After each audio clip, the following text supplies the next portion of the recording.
Start with the name of Allah who is Rahman and Rahim. Assalamu alaikum viewer. This is Kandil Zainab here and welcome to my YouTube channel Biological Beats. So today the topic of discussion is thermal pollution, its causes, impact and control.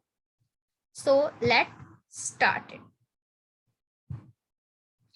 Thermal pollution में हमने जो आज इस lecture में देखना है वो सबसे पहले है इंट्रोडक्शन, सेकंड पे आ जाएंगे इसके काजेस, नेक्स्ट पार्ट में हम देखेंगे इफेक्ट्स, कंट्रोल और अदर जो प्रिवेंटिव मेजर्स हैं थर्मल पोल्यूशन के लिए वो हम डिस्कस करेंगे।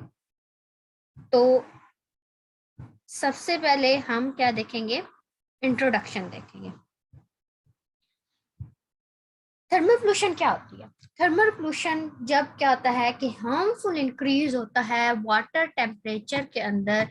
वो वाटर क्या हो सकता है, वो स्ट्रीम्स हो सकती हैं, वो रिवर्स में जो वाटर होता है लेक्स हो सकती हैं, या इसके अलावा जो कोस्टल ओशन वाटर होता है तो उसमें जब क्या होता है हार्मफुल इंक्रीज होता है वाटर टेम्परेचर में तो उसको हम क्या कहते हैं, that is the thermal pollution. Name indicate कर रहा है कि थर्मल मीन के हीट अप, ठीक है, थर्मली जो हीटअप होता है वाटर का।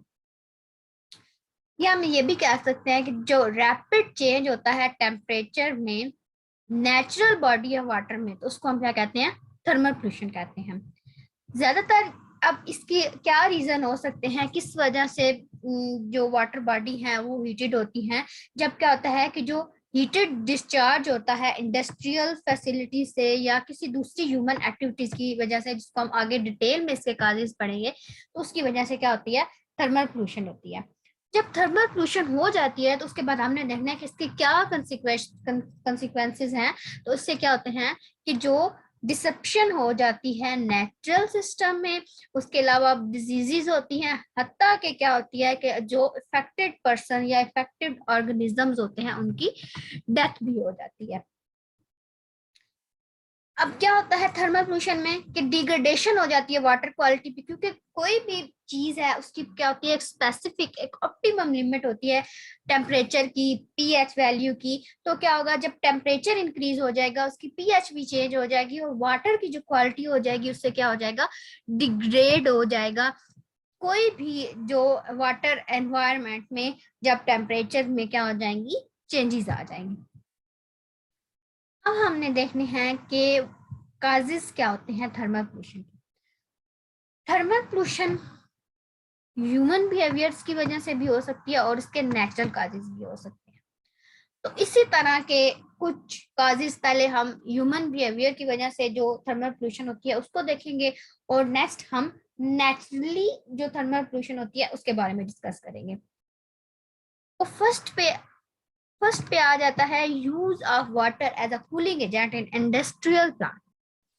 क्या होता है कि जो कूल वाटर है उसको अक्सर मशीनरी को कूल करने के लिए यूज किया जाता है।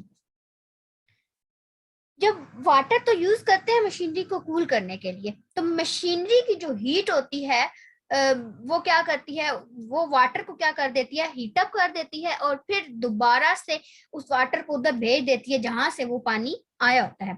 जिसकी वजह से क्या होता है कि वो पानी क्या हो जाता है, हॉट हो जाता है। उसके रिजल्ट में क्या होता है, थर्मल पोल्यूशन होती है। सॉइल इरोजन, जिसको हम जमीनी कटाव कहते हैं, ये एक और बहुत बड़ा फैक्टर है थर्मल पोल्यूशन का। सॉइल इरोजन की वजह से क्या होते हैं कि जो वाटर बॉडीज हैं वो राइज हो जाती हैं, और इसका जब वाटर बॉडी राइज हो जाती है तो इसका मतलब ये है कि अब उनका जो सन से जो एक्सपोजर है वो भी सन से ज्यादा एक्सपोज हो रही है, सनलाइट से। तो जो हाई टेम्परेचर है वो क्या होता है, फैटल होता है इक्वेटिक बायोमास के लिए। क्यों? क्योंकि ये क्या करता है, एनएरोबिक कंडीशन प्रोवाइड करता है। तो जब एनएरोबिक कंडीशन प्रोवाइड होती हैं तो ये भी क्या होते हैं, बेनिफिशियल नहीं होती हैं। नेक्स्ट आ जाता है third point, run of from paved service. ये जो हमारे पास रोड्स होते हैं या जो पार्किंग लॉट्स वगैरह होते हैं, ये कुछ इस तरह की जो दूसरी सर्फेसेस होती हैं ये भी क्या करती हैं, वाटर टेम्परेचर को इफेक्ट कर सकती हैं। अब क्या होता है कि जब समर सीजन होता है तो जो समर सीजन में जाहिर सी बात है कि जो गर्मी होती है वो अपनी पीक पे होती है, यानी कि हाई टेम्परेचर होता है। तो क्या होता है, जो वर्निंग, जब ये क्या होता है, जिसकी वजह से क्या होता है, जो वर्मिंग वाटर होता है उसका क्या होता है, वर्मिंग वाटर रन ऑफ होता है। अगर ये जो रन ऑफ है सेवर सिस्टम और वाटर बॉडी में एंटर हो जाता है, जिसकी वजह से क्या आती है, थर्मल पोल्यूशन होती है। अब एक और जो मैं कह सकते हैं कि जो बिगेस्ट काज है थर्मल पोल्यूशन का, that is the deforestation. Deforestation mean के कटिंग डाउन ऑफ फॉरेस्ट या कटिंग डाउन ऑफ ट्रीज। तो जो ट्रीज और जो प्लांट्स होते हैं वो कह सकते हैं कि शेड प्रोवाइड करते हैं, साया देते हैं human as well as water bodies को।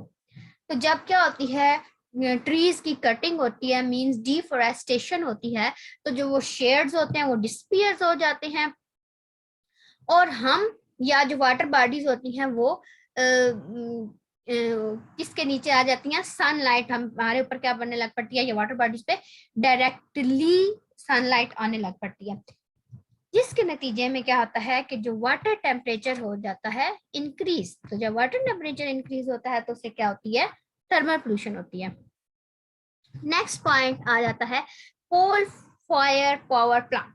कुछ जो थर्मल पावर प्लांट होते हैं उनमें हम coal as a fuel use किया जाता है।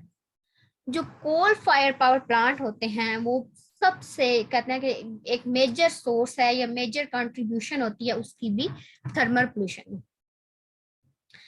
इंडस्ट्रियल एफ्लुएंट, जो इंडस्ट्रियल एफ्लुएंट अब हम कह सकते हैं कि जो इंडस्ट्रीज हैं उनसे जो क्या कहते हैं, जो सब्सटेंसेस या जो वेस्ट मटेरियल निकलता है उसको हम इंडस्ट्रियल एफ्लुएंट्स कहते हैं। तो क्या होता है कि इंडस्ट्री, वो इंडस्ट्री जो कि क्या करती है, इलेक्ट्रिसिटी जनरेट करती है, उनको large amount of cooling water की जरूरत होती है ताकि हीट को क्या कर सके, रिमूव कर सके। ठीक है, तो जब वो कूलिंग वाटर उसको हम यूज करते हैं हीट को रिमूव करने के लिए, तो अल्टीमेटली वो वाटर किस में टर्न हो जाता है, हॉट वाटर में, जब वो वापस अपने जिस जहां से आया था उधर जाता है। इसके अलावा जो दूसरी भी इंडस्ट्रीज होती हैं जैसे कि textile industry, paper and pulp industry, sugar industry, ये भी क्या करते हैं, रिलीज करते हैं हीट वाटर में। लेकिन इलेक्ट्रिसिटी की जो इंडस्ट्री होती है उसकी निस्बत कम करती हैं। लेकिन हम ओवरऑल कह सकते हैं कि जो इंडस्ट्रियल एफ्लुएंट है वो भी क्या क्या है, एक मेन काज है थर्मल पोल्यूशन का। सेकंड आ जाती है nuclear power plant. Nuclear power plant क्या करते हैं, large amount of unutilised heat emit करती है, और कुछ इसमें क्या होते हैं, टॉक्सिक रेडियो एलिमेंट्स भी होते हैं। ठीक है, जो ये रेडियो न्यूक्लियर कह सकते हैं, रेडियो एलिमेंट कहते हैं, इसको किस में रिलीज करते हैं, ये वाटर स्ट्रीम में, नियर बाई कोई स्ट्रीम हो जाए, कोई किनाल हो जाए, तो उसमें क्या हो जाती है कि जो अनयूटिलाइज्ड हीट या जो ट्रेस टॉक्सिक सब्सटेंसेस होती हैं उसको वाटर बॉडीज में रिलीज कर देते हैं। तो जब ये न्यूक्लियर रिएक्टर का एमिशन होता है या कोई इनके इंस्टॉलेशन के प्रोसेस होते हैं तो वो भी रिस्पॉन्सिबल होते हैं वाटर बॉडी के टेम्परेचर के इंक्रीज में। तो जब इससे भी क्या होती है, थर्मल पोल्यूशन होती है। पीछे हमने सारे डिस्कस किए ह्यूमन एक्टिविटीज की वजह से जो थर्मल पोल्यूशन होती है वो देखा। अब हमने देखना है नेचुरल काजेस। सिर्फ कहते हैं जो ह्यूमन है वो सिर्फ थर्मल पोल्यूशन का काज नहीं होते, बल्कि नेचुरल काजेस भी हो सकते हैं, जिसमें सबसे पहले आ जाते हैं वोल्केनोज, यानी कि जब आतिशफशां या लावे वगैरह फटते हैं तब भी हो सकता है। जियोथर्मल वेंट्स होते हैं, उसके अलावा हॉट स्प्रिंग्स कह सकते हैं कि एक बहुत बड़ा नेचुरल काज है वाटर बॉडी की एक्सेस हीट का। उसके अलावा ये जो लाइटनिंग वगैरह होती है ये भी इन्फ्लिक्ट करती है हीट वाटर के अंदर। तो ये जो नेचुरल काजेज हैं इनके क्या होते हैं, लॉन्ग लास्टिंग इम्पैक्ट होते हैं हमारे इन्वायरमेंट के ऊपर। तो आज हमने सिर्फ इसका इंट्रोडक्शन और इसके काजेज देखने थे। आई होप सो कि आपको ये समझ आ गई होगी। अगर आप में कोई भी क्वेश्चन है तो प्लीज आप कमेंट सेक्शन में मेंशन कर सकते हैं। Thank you.